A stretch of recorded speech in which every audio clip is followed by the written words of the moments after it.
अच्छा, मैं आज जो है ना आपको एक चीज और बता दूं, लेकिन मैं सोच रहा हूँ पहले मैं आपको आईएएस पूरी सिखा देता हूँ, फिर बाकी चीजें करता हूँ।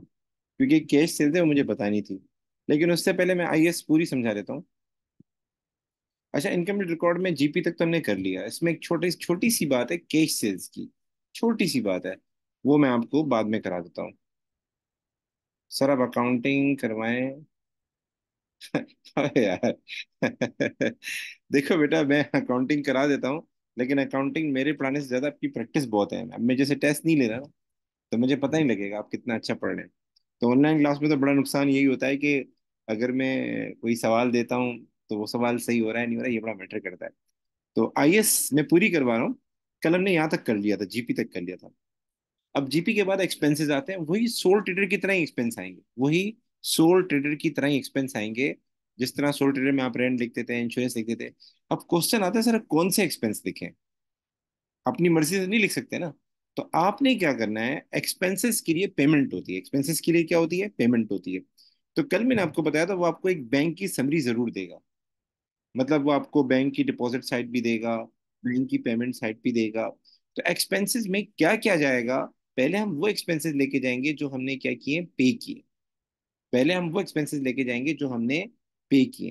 अब पेमेंट दो तरह की होती है, कुछ एक्सपेंस ऐसे होते हैं जिनको हम प्यार से बोलते हैं कैपिटल एक्सपेंडिचर। मतलब वो लॉन्ग टर्म बेनिफिट देते हैं, वो आईएएस में नहीं जाएगा। अगर आपने कोई इक्विपमेंट लिया है तो वो आईएएस में नहीं जाएगा। आपने कोई मशीनरी ली है तो वो आईएएस में नहीं जाएगी। लेकिन आपने रेंट पे किया है, आपने वेजेस पे किए हैं, आपने जनरल एक्सपेंस पे किए हैं, आपने कोई बैंक में इंटरेस्ट पे किया है, ये आईएएस में जाएगा। तो इसको कैसे पहचानेंगे, आपने क्रेडिट साइड देखनी है, बैंक की क्रेडिट साइड देखनी है। तो मैं हाईलाइट कर रहा हूँ चीजें। अब यहाँ लिखा हुआ है बैंक लोन इंटरेस्ट, ये हमारी क्या है, ये हमारा एक्सपेंस है। फिर लिखा हुआ है रेंट, रेंट क्या है, ये हमारा एक्सपेंस है। एक मिनट वेट कीजिएगा। अच्छा जी। फिर लिखा हुआ है वेजेस, वेजेस क्या है, वेजेस सर हमारे ये लिए, बैंक लोन रीपेमेंट क्या है? वो आ रहा हूँ बेटा। वेजेस क्या है, हमारा एक्सपेंस है। फिर जनरल एक्सपेंस लिखा हुआ है, जनरल एक्सपेंस क्या है, हमारे लिए एक्सपेंस है। अच्छा, बैंक लोन रीपेमेंट मैंने क्यों नहीं लिया, क्योंकि बैंक लोन लेना और पे करना, बैंक लोन लेना और पे करना ये कोई एक्सपेंस नहीं है। Bank loan is a liability. तो अगर आपने बैंक लोन लिया है और पे किया है तो इसका इम्पैक्ट लाइबिलिटी पे पड़ता है, एक्सपेंस पे नहीं पड़ता। एक्सपेंस में ये सारे आइटम आएंगे, ये सारे आइटम जो मैंने किए। तो हम इनको एज इट इज लिख देंगे। लेकिन इसमें एक एडजस्टमेंट आपको करनी पड़ेगी। कभी कभार क्या होता है, अक्रूड होता है, प्रीपेड होता है।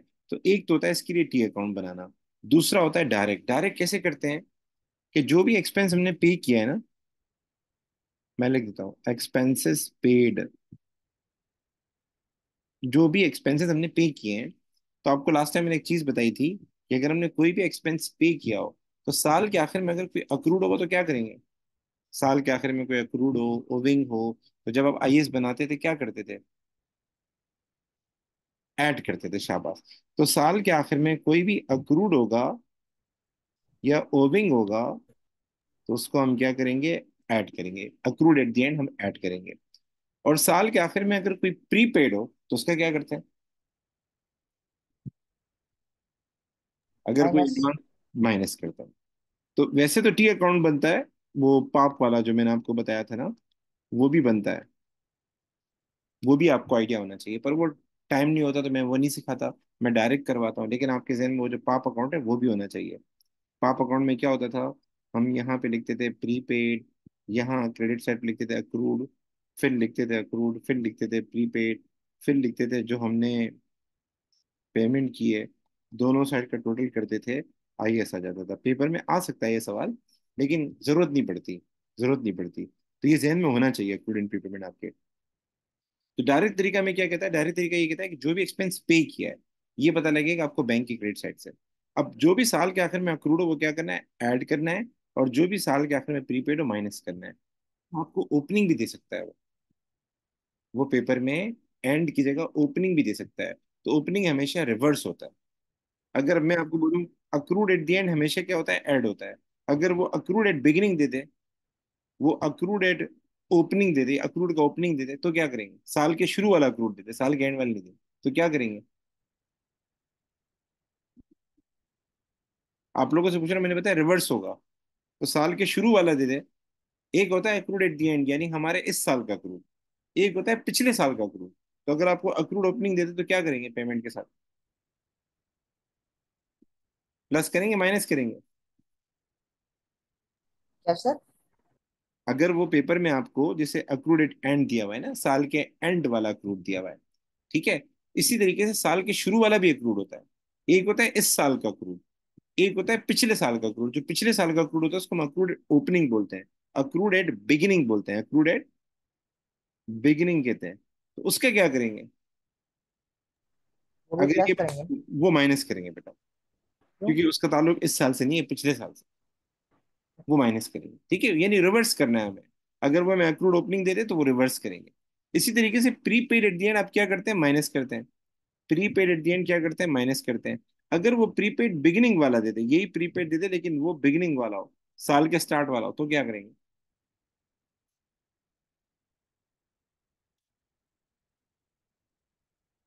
जी, तो क्या करेंगे? अगर prepaid eight the and minus हो रहा है तो प्रीपेड बिगिनिंग वाला क्या होगा? प्लस। प्लस होगा। देखिए, जो चीजें इस साल की वो प्लस होती है, ये प्रीपेड एट द एंड है ना, इसका मतलब है कि साल के आखिर में हमने प्री पेमेंट की है नेक्स्ट ईयर, इसका ताल्लुक नेक्स्ट ईयर से, इसीलिए माइनस कर रहे होते हैं। और जो प्री पेड बिगिनिंग होता है उसका मतलब ये होता है कि हमने लास्ट ईयर पेमेंट की थी इस साल की, करंट ईयर की, इसीलिए हम उसको क्या करते हैं? ऐड करते हैं। तो ये छोटी सी चीज याद रख लें, अक्रूड एट द एंड क्या होगा? प्लस होगा। Pre paid eight the and क्या होगा? माइनस होगा। अब आपने क्या करना है, सवाल में आए, सबसे पहले हम लेते हैं रेंट। ठीक है, रेंट लेते हैं। मुझे बताएं, रेंट के अंदर कोई ऊपर कोई एडजस्टमेंट में देखें, कोई प्रीपेड या अक्रूड है रेंट के अंदर? जी सर, प्रीपेड है। हाँ, प्रीपेड है, दो दिए। बट ये फिर वो ये प्लस होगा ना? हाँ, एक होता है एंडिंग वाला, एक होता है ओपनिंग वाला। सर समझ में नहीं आया? ये है 31 जुलाई 2020, ये होगा एंडिंग वाला। एंडिंग में क्या दिया? डैश दिया, मतलब नहीं है, there is no pre payment at the end. और एक होता है ओपनिंग वाला, ये लिखा हुआ है, वो डेट लिखी हुई है अगस्त 2019। तो प्री पेड आपको ओपनिंग दिया हुआ है, क्या दिया हुआ है? ओपनिंग दिया हुआ है। आप सबको मैंने बताया था कि साल के आखिर वाला प्रीपेड क्या होता है? माइनस होता है, तो ओपनिंग क्या होगा? ऐड होगा। तो ये रेंट जो है ना हमारे पास 2640, ये एज इट इज हम लिखेंगे। और जो भी हमारे पास प्री पेमेंट का डेटा दिया हुआ है, एंडिंग वाला क्या होता है? माइनस होता है, ओपनिंग वाला क्या होता है? प्लस होता है, ये जहन में आपके हो। तो हम क्या करेंगे? रेंट लिखेंगे 2640, यहाँ लिखेंगे रेंट। सर बट जो रेंट है वो प्रीपेड है, तो वो भी तो पिछले साल के एक्सपेंस। सुनो बेटा, चलो मैं समझा रहा हूँ। 2640, और हमारा साल के शुरू में कितना आ रहा है रेंट? 240, ये ऐड करेंगे। सर ये क्यों ऐड करते हैं? देखिए, हमने इस साल रेंट पे किया था 2640, ठीक है। ये जो 2640 हमने रेंट पे किया था, कुछ रेंट ऐसा था जो इस साल का था लेकिन हमने पिछले साल पे किया था, इस साल नहीं पे किया था। तो वो भी तो इस साल का रेंट है ना, हमारा टोटल रेंट तो ज्यादा बनेगा ना। अगर आपने इस साल रेंट पे किया 11,000, कितना रेंट पे किया है? 11,000। और हर महीने आप 1,000 रुपये रेंट देते हैं, और 1,000 रुपये रेंट आपने पिछले साल पे किया था लेकिन था वो इस साल का, तो टोटल कितना जाएगा? 12,000 जाएगा ना। सर 5 रुपये कर रहा हूँ, डेप्रिसिएशन की इनकम स्टेटमेंट की वैल्यूज अगर डायरेक्ट लिख दूं विदाउट शोइंग डिफरेंट वैल्यूज, सो मार्क्स नहीं मिलेंगे क्या? वैल्यूज लिखने के नहीं मिलेंगे, पूरे मार्क्स मिलेंगे, पूरे मार्क्स। हाँ सर, ये मुझे भी एक सवाल पूछना था कि जो एमएस है उसमें ऐसे शो हो रहा है जैसे रेंट में अभी आपने प्लस किया, ये आपने शो किया 2640 प्लस 240। हम्म। तो आइए, जो एमएस है उसमें इसका एक मार्क है, अगर इसको ना लिख के एडजस्टमेंट को ना करके डायरेक्ट एडजस्टेड कर अमाउंट लिखे सकते तो कर उसके दो सकते हैं, मार्क्स कर मिलेंगे सकते हैं, पूरे? कर सकते हैं बेटा, कर सकते हैं, डायरेक्ट लिख सकते हैं। आप इसको शो ना करें, कोई इशू नहीं, कोई इशू नहीं। अगर तो आपको सर लेकिन confidence है। लेकिन एमएस में इसका एक मार्क होता है। हाँ, एक मार्क अगर इसको शो ना करेंगे तो भी फुल मार्क्स मिलेंगे। मुझे ये बताएं टोटल कितना है यार रेंट का? सर रेंट का टोटल आया है देखो, पेपर में टाइम बचाने के लिए भले डायरेक्ट लिखना, लेकिन घर पे जब करो तो लिखने की आदत डालो, ताकि थोड़ा सा आपकी प्रैक्टिस होती रहे, चीजें समझने में आसानी हो। 2640 प्लस 240 कितना हो गया? सर 900। 200 $2,900। 900। 2080। बेटा मैंने मनदीप अभी बताया ना कि साल के आखिर में जो प्रीपेड होता है ना वो माइनस होता है। इसने सवाल में ओपनिंग दे दिया ना, इसने एंडिंग वाला थोड़ी दिया प्रीपेड। सवाल में देखो, रेंट, ये रेंट है, और ये इसने 240 दिया, और ये ओपनिंग डेट है 2019 है, पिछले साल का। हमारा साल जुलाई में एंड होता है, शुरू अगस्त से होगा ना, जुलाई के बाद अगस्त आता है। तो इसने ओपनिंग प्रीपेड दी दिया, क्लोजिंग नहीं दिया इसने।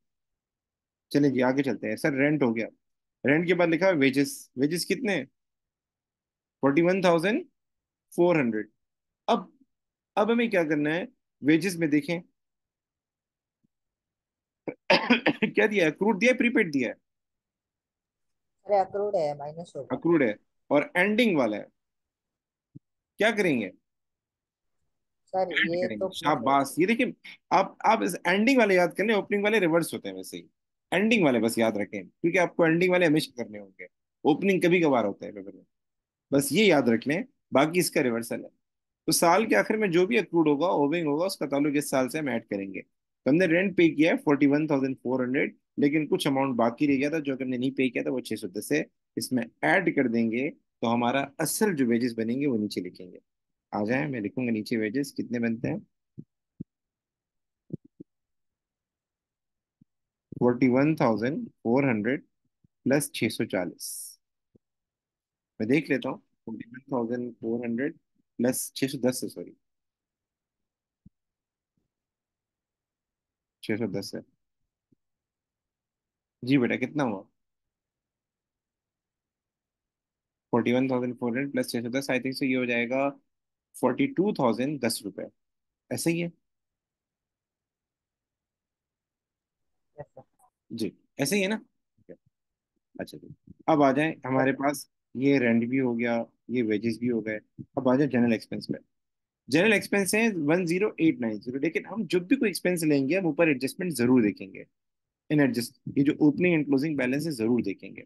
इन ओपनिंग एंड क्लोजिंग बैलेंस में कोई अक्रूड हो या कोई प्री पेमेंट हो उस एक्सपेंस से रिलेटेड। तो जनरल एक्सपेंस के हवाले से कुछ भी नहीं लिखा हुआ। लिखा हुआ है सर? कुछ भी नहीं लिखा हुआ। तो इसका मतलब ये हमने फुली पे किए, मतलब जो हमारे बनते थे उतने ही पे किए। अगर कुछ मिसिंग होता, कुछ बाकी होता या कुछ प्रीपेड होता, ऊपर बताता। जितने हमारे बनते थे उतने पूरे पे किए। तो एज इट इज हम जाके लिखेंगे 10890। 10890। तो हम यहाँ लिखेंगे जनरल एक्सपेंसेस।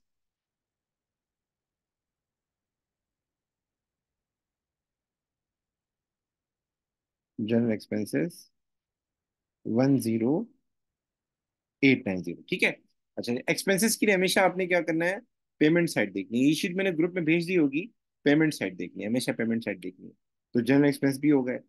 सर ड्राइंग हमारा एक्सपेंस है? No sir.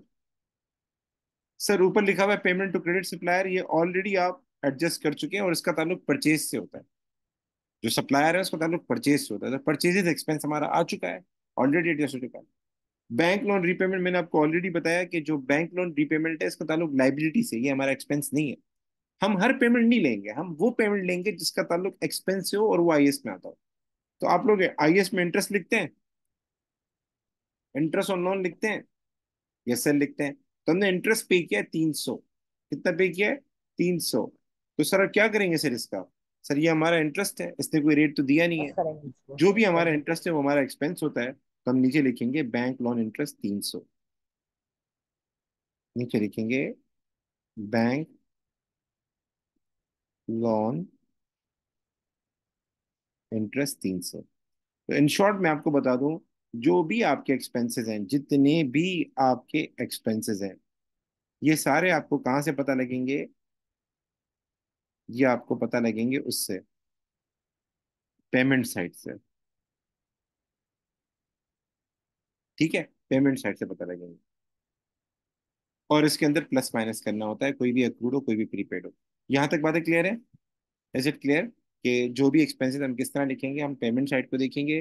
पेमेंट साइड में जो जो एक्सपेंसेस हैं, रेंट हो गया, वेजेस हो गया, जनरल एक्सपेंस हो गया, कोई भी और भी एक्सपेंस हो सकता है, इंश्योरेंस भी आ सकता है। बस उसमें प्लस माइनस करना होगा अक्रूड एंड प्रीपेड। बस। यहाँ तक बातें क्लियर है? जी। Yes sir. अच्छा, मुझे पता है हम हर एक्सपेंस पे करते हैं, मतलब हर एक्सपेंस में कैश जा रहा होता है या विदाउट कैश वाले भी एक्सपेंस होते हैं। जी। हमारा हर एक्सपेंस पे ऑफ होता है। डेप्रिसिएशन में क्या हाल है? पैसे जा रहे होते हैं जेब से। प्रोविजन फॉर डाउटफुल डेट में पैसे जाते हैं। बैड डेट के अंदर पैसे पे करते हैं आप? No sir. डिस्काउंट अलाउड में पैसे पे करते हैं? नो सर, पर ये एक्सपेंस तो है ना। तो हमारे पास कैश के अलावा नॉन कैश एक्सपेंस भी होते हैं। तो ज्यादातर जो इनकम बिल रिकॉर्ड में नॉन कैश एक्सपेंस जो आ रहे होते हैं, उसमें सबसे पहले आता है डेप्रिसिएशन। क्या आता है? मोस्टली जो नॉन कैश एक्सपेंस आता है वो आता है डेप्रिसिएशन। तो जब हम आईएस बनाते हैं हम सारे एक्सपेंस लिखते हैं, कैश वाले भी लिखते हैं, नॉन कैश वाले भी लिखते हैं। तो डेप्रिसिएशन में हमारे पास दो तरीके यूज होते हैं। अगर डेप्रिसिएशन में उसने आपको परसेंटेज दी हुई है या यूजफुल लाइफ दी हुई है तो फिर ये फॉर्मूला लगता है, opening plus purchase minus disposal into percentage. ये फॉर्मूला ध्यान में रख लीजिएगा। ओपनिंग से मुराद ओपनिंग बैलेंस, परचेज से मुराद जो नॉन कैश में परचेज किया, डिस्पोजल से मुराद जो बेच दिया, इनटू परसेंटेज। अगर पेपर में परसेंटेज दी हुई हो, क्या दी हुई हो? परसेंटेज दी हुई हो। पर ऐसा होता नहीं, इनकम्प्लीट रिकॉर्ड में और एनपीओ टॉपिक उसमें परसेंटेज देता नहीं है। तो फिर दूसरा तरीका हम यूज करते हैं जिसको हम प्यार से बोलते हैं रीवैल्यूएशन मेथड। क्या बोलते हैं? Revaluation method. उसमें हम ओपनिंग लेते हैं प्लस परचेज लेते हैं माइनस डिस्पोजल लेते हैं और माइनस देते हैं क्लोजिंग। जो आंसर आता है उसको हम प्यार से बोलते हैं डेप्रिसिएशन। ओपनिंग से क्या मुराद है? ओपनिंग से मुराद opening balance non current asset का। परचेज से क्या मुराद है? जो आपने इस साल परचेज किया, ये पेमेंट साइड से पता लगेगा। डिस्पोजल क्यों माइनस करते हैं? क्योंकि हमने बेच दिया, ये डेप्सिट हुआ ही नहीं, हमने बेच दिया। और क्लोजिंग क्यों माइनस करते हैं? ये माल हमारा बच गया। नॉर्मली पेपर में जो ये वाला मेथड यूज होता है ये वहां यूज होता है जब सवाल में परसेंटेज नहीं हो। इस सवाल में there is no percentage of non current asset, कहीं भी नहीं लिखा हुआ, एसएलए में, आरबीए में कि ये नॉन करंट एसेट दिए हुए आपके सामने ऊपर, और कहीं भी परसेंटेज नहीं लिखी हुई। तो इसमें यूज होगा रिवैल्यूएशन मेथड। अच्छा, रिवैल्यूएशन मेथड में क्या होता है? आपको पेपर में ओपनिंग मिलेगा, बहुत मिलेगा ओपनिंग, और क्लोजिंग भी मिलेगा। बाकी ये दो आइटम जो है ना, जो ये परचेजेस है, ये पता लगता है पेमेंट से। तो पेपर में होगा तो लिखेंगे, ऐड करेंगे। और डिस्पोजल पता लगता है डिपॉजिट से। तो ये दो आइटम ना होने के बराबर होते हैं, ना होने के बराबर होते हैं। मैं एग्जांपल देता हूँ। हम यही फॉर्मूला लगाते हैं। तो फॉर्मूले में हमारे पास सबसे पहले आएगा डेप्शन के लिए ओपनिंग आएगा। तो opening non current asset, non current asset पे लगती है डेप्रिसिएशन। कितना है ओपनिंग बैलेंस इसका? 32,450। डेप्शन लगती है नॉन करंट एसेट पे। तो नॉन करंट एसेट का ओपनिंग बैलेंस कितना है? 35,580। 35,580, ये हमारा ओपनिंग बैलेंस है। अब परचेजेस कैसे पता लगेगा? हम जैसे मैंने फॉर्मूला लिखवाया ना, तो फॉर्मूले में लिखवाया opening plus purchase minus disposal minus closing. Purchase वैसे होता नहीं है, लेकिन परचेज अगर चेक करना हो तो आपने ये जो पेमेंट वाली साइड है ये चेक करनी होगी। तो इस पेमेंट साइड पे जाएं और मुझे बताएं इसके अंदर कोई नॉन करेंट एसेट की बात हो रही है? कहीं पे कहीं लिखा हुआ है नॉन करेंट एसेट? ये जितनी भी ट्रांजेक्शन है, डिस्क्रिप्शन है, इसमें कहीं नॉन करेंट एसेट लिखा हुआ है? No sir. इसका मतलब देर इज नो परचेज, हमने कोई परचेज और की नहीं। इसको डायरेक्ट अप्रिसिएशन नहीं कर सकते क्या? और अगर डिस्पोजल के परसेंटेज अंदर, सेम। डिस्पोजल कैसे पता लगेगा? वो डिपॉजिट साइड से पता लगेगा। अगर हमने कोई बेचा है तो डिस्पोज हमें डेबिट साइड से पता लगेगा। तो हमने कोई बेचा ही नहीं। अगर होता तो लिखा होता नॉन करंट एसेट। ठीक है, मशीनरी होती तो मशीनरी यहाँ लिखा होता, फर्नीचर तो फर्नीचर यहाँ लिखा होता। मैं एक सवाल दिखा रहा हूँ आपको। तो देर सर इज इसको no direct. Purchase and disposal, मैंने पहले ही बताया कि परचेज एंड डिस्पोजल ना होने के बराबर होंगे। तो इसमें opening minus closing mostly formula ही लगता है, opening minus closing, opening minus closing. So opening balance है 35,580। आखिर में हमारे पास इतना माल बच गया तो ये माइनस कर देंगे इसमें से। ज्यादातर ये वाला फॉर्मूला लगता है, ओपनिंग माइनस क्लोजिंग। तो हमारे पास साल के आखिर में जो माल बचा था उसकी वैल्यू थी 32,450। बताएं क्या आंसर है? ये हमारी हो जाएगी डेप्रिसिएशन। ये वहां यूज होती है जो छोटे मोटे बिजनेस होते हैं, क्योंकि उनके पास यूजफुल लाइफ मेंटेन करना ये बड़ा मुश्किल काम होता है। परसेंटेज के लिए यूजफुल लाइफ का होना, पता होना जरूरी है। सर 3,100, 3,130। ये हमारे पास आ गई डेप्रिसिएशन 3,130। तो यहाँ हम लिख देंगे डेप्रिसिएशन। ये डेप्रिसिएशन कैलकुलेट होगी, ये आपके जहन में हो कि डेप्रिसिएशन एक ऐसा एक्सपेंस है जो कि आपने कैलकुलेट करना पड़ेगा। इसलिए मैं यहाँ लिख रहा हूँ कैलकुलेटेड, ताकि आपके जहन में हो ये कैलकुलेट करना पड़ेगा। मोस्टली यही कैलकुलेट करना पड़ता है। डिस्काउंट अलाउड और प्रोविजन ये इसमें होते नहीं है, बहुत ना होने के बराबर होते हैं। ये हो जाएगा 3,130। अब इसको आप टोटल कर लें, इन एक्सपेंसेस को टोटल कर लें आप।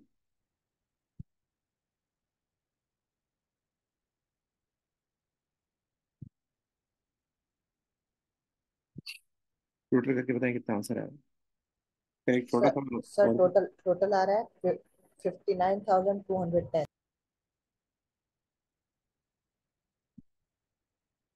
59,210। ठीक है, ये हमारा एक्सपेंस हो गया, इसको माइनस करो।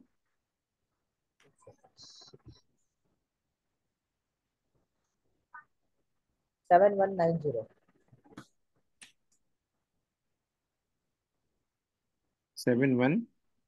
90।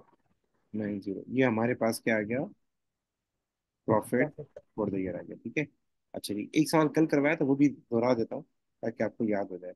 ये है पेज नंबर तो मैं लिखे नहीं, लेकिन पेज 8 है, पेज नंबर 8 है, मैंने शीट भेज दी होगी, ठीक है ना। एक सवाल मैंने कल जल्दी करवाया था, जल्दी। तो मैं उसको भी पूरा कर देता हूँ। ये कल वाला एक सवाल था, इसको भी पूरा करा देता हूँ, ठीक है ना।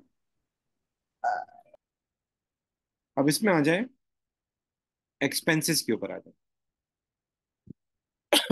एक्सपेंसेस के लिए आप क्या करेंगे सर, बैंक की क्रेडिट सर साइड को। इसमें तो बस डायरेक्ट एक्सपेंसेस इसमें एक गिनेंगे ही ना। एक्सपेंस है, इसमें तो एक ही एक्सपेंस है। बैंक की क्रेडिट साइड को देखें। लाइक मैं एग्जांपल देता हूँ आपको, मैं देखें। अच्छा, ठीक है, मैं पूरा क्वेश्चन शो करा देता हूँ आपको। मैं असल में क्या, मैं आज सिर्फ प्रॉफिट फॉर द ईयर सिखा रहा हूँ ना, बहुत सारी बातें और भी हैं। ये हाजिक के नाम से क्वेश्चन है, पेज नंबर 8 है। इसके बाद एडवाइस का सवाल है, ये मैं करवाऊंगा आपको। लेकिन अभी मैं चाह रहा हूँ कि जो प्रॉफिट फॉर द ईयर है ये पूरा कर दो, मतलब एक सवाल और कराऊं ताकि आपको समझ में आ जाए। ठीक है। अच्छा जी, ये एक और सवाल है, शिव के नाम से। I think so page number 5 है ये। हमने जीपी तक कर लिया था, उसको पूरा करते हैं। अब सर एक्सपेंसेस के लिए मैंने आपको अगेन रूल बताया, पहले पेमेंट्स देखेंगे। ये हमारे पास डेबिट साइड है, ये हमारे पास क्रेडिट साइड है, ठीक है। बैंक ये देगा जरूर आपको, या तो बैंक स्टेटमेंट देगा या बैंक समरी देगा। तो आप क्रेडिट साइड पे आ जाए। क्रेडिट साइड पे आप वो आइटम हाईलाइट करें जो आईएएस में जाते हैं। एक्सपेंसेस जाते हैं या सर जाते हैं? सर ड्राइंग जाता है आईएएस में? No sir. Payment to trade payable ये परचेज में एडजस्ट हो जाते हैं, आप ऑलरेडी परचेज लिख चुके हैं। इक्विपमेंट नहीं जाएगा, इक्विपमेंट की डेप्रिसिएशन जाएगी। और बैलेंस शीट जाता ही नहीं, मतलब इसमें सिर्फ एक ही आइटम है जो पेमेंट किया, वो मिला के दे दिया उसने एक्सपेंसेस। अब आपने करना क्या है, आपने नीचे एक बार देखना है इसको, इंफॉर्मेशन को। और इसमें देखना होगा कि एक्सपेंसेस के अंदर कोई ओविंग हो, एक्सपेंसेस के अंदर कोई प्री पेमेंट हो, तो वो आपने हाईलाइट करनी है। तो ये एक्सपेंसेस के अंदर हमें 400 रुपए की वो मिल रही है, ओविंग। ओपनिंग है क्लोजिंग है, डेट देख लें। सर ये क्लोजिंग है तो 2020 ये 2021 ओविंग की क्लोजिंग है, क्लोजिंग है। और साल के आखिर में कोई अक्रूड हो, प्लस होगा। साल के आखिर में कोई ओविंग हो, प्लस होगा। तो हमें सिंपली क्या करना है, ये जो 400 रुपए ये इसमें प्लस करने हैं। अगर ये ओपनिंग होते तो मैं रिवर्स करता, माइनस करता। ठीक है। तो हम लिखेंगे 34,400। हम जाके एक्सपेंसेस में लिखेंगे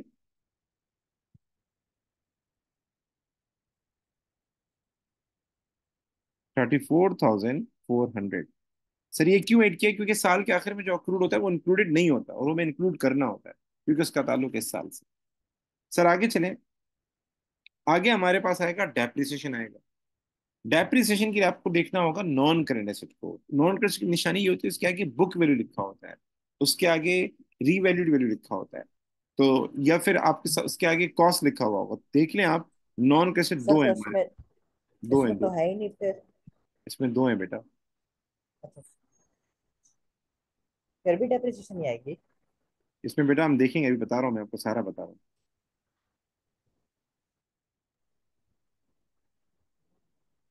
ठीक है, पहले आ जाए प्रीमिसेस के ऊपर। प्रीमिसेस का ओपनिंग बैलेंस कितना है? 90। तो 90,000 ओपनिंग प्रेमाइसिस तो बैलेंस है। और प्रेमाइसिस आपने क्लोजिंग बैलेंस कितना है? बताया था। क्लोजिंग बैलेंस कितना है? डेफिनेटली तो क्लोजिंग बैलेंस भी 90,000। 90,000 है।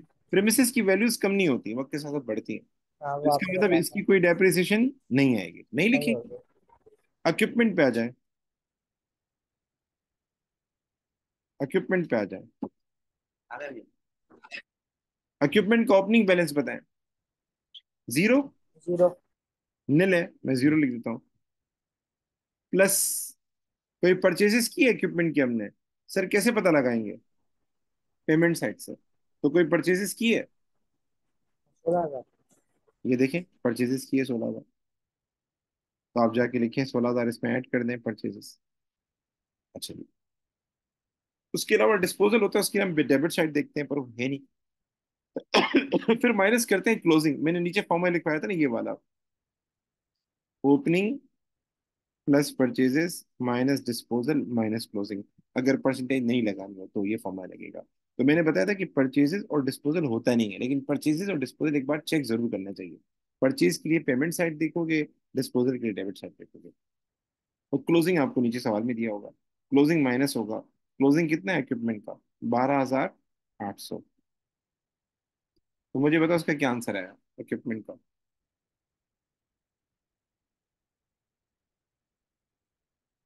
तो 3,200। अब 16,000 माइनस 12,800, तो 3,200 हो जाएगा। ठीक है, शाबाश बेटा। मैं यहाँ लिखूंगा इक्विपमेंट डेप्रिसिएशन। क्या लिखूंगा?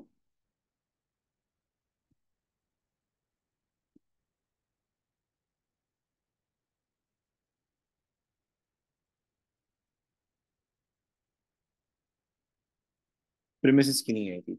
और कोई एक्सपेंस है तो पढ़ लेते हैं जरा। यहाँ इसने एक बात लिखी हुई है कि हमें प्रोविजन फॉर डाउटफुल डेट लगाना। प्रोविजन फॉर डाउटफुल डेट में ये होता है कि ये तो पहला साल है इनका ना, ये तो पहला साल है। तो अगर आप टी अकाउंट भी बनाए प्रोविजन का, तो बीडी हो जाएगा निल, क्योंकि पहला साल है। तो बीडी हो जाएगा निल। और सीडी के लिए आप लोग क्या करते थे? ट्रेड रिसीवेबल को मल्टीप्लाई करते थे परसेंटेज से। तो हमारे पास साल के आखिर में जो ट्रेड रिसीवेबल है वो ये रहे, पच्चीस बस हजार डायरेक्ट अप्लाई करेंगे ना तीन हाँ, परसेंट डायरेक्ट तीन अप्लाई सौ करेंगे दस वही पे आंसर आएगा। तो आप 25,900 को अप्लाई करेंगे उसके ऊपर 3%। बोला है 3%। तो 3% निकालें 25,900 का। 777 जी, 777 777। 777। और इसको दोनों साइड का टोटल करेंगे तो हमारे पास 777 ही आईएएस में चला जाएगा, क्योंकि बीडी निल है। जो डिफरेंस है वो 777 आएगा। अच्छा, ये सही कह रहे हैं बेटा, एक्सपेंसेस में 900 माइनस होगा। हम एक मिस्टेक कर गए थे। इसने बोला है कि शिव ने 900 रुपये जो है वो फैमिली हॉलिडे के लिए विड्रॉ किए थे। अच्छा, होना ये चाहिए था कि ड्राइंग में ऐड होने चाहिए थे। हमने गलती से इसको एक्सपेंस में ऐड कर दिया। किसमें? एक्सपेंस में ऐड कर दिया। तो हमें एक्सपेंस से 900 माइनस भी करने हैं और ड्राइंग में ऐड करने हैं। तो एक्सपेंसेस में एक मसला आ गया। पहले हम प्रोविजन का लिख दें। प्रोविजन सर फॉर, 3000 ये आएगा 33,900। और इसमें से जो है ना, इसको ऐसे करेंगे, 34,000 प्लस 400 जो साल के आखिर में अप्रूव था, और माइनस कर देंगे 900, जो कि वो ड्राइंग भी थी, गलती से इंक्लूड हो गई। राजू बेटा थैंक यू बेटा। कितना आंसर आएगा इसका? सर इसका आंसर आएगा आपका, अल्लाह भला करे, 33,500। और इसको टोटल करेंगे और ये हम माइनस कर देंगे। बताएं क्या आंसर आया, जल्दी बताइए। आसान टॉपिक है मुश्किल टॉपिक है इनके मिड रिकॉर्ड? तो नॉर्मल है। नॉर्मल। देखिए फालतू के 11 मार्क्स है। सर 37477 37477। 77। और आखिर में हमारे पास प्रॉफिट कितना आ जाएगा? ठीक सर। 26,523।